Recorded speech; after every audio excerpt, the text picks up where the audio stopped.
This is my new tool, 5-piece octane sensor and thread chaser set.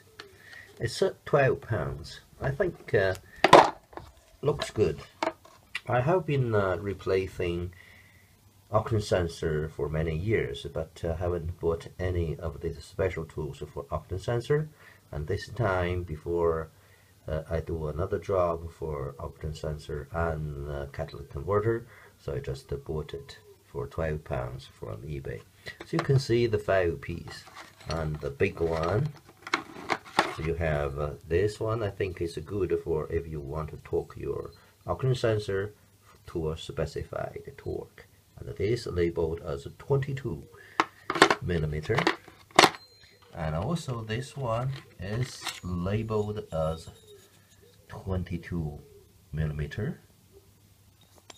And we have another piece, and this one we have some label here.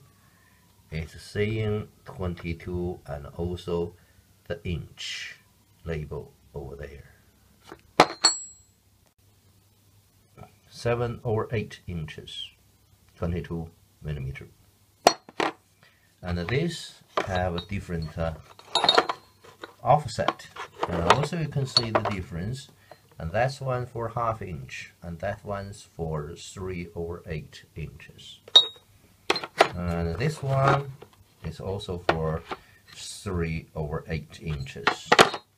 And that's tool chaser. If the thread damaged, you can use this to chase the thread.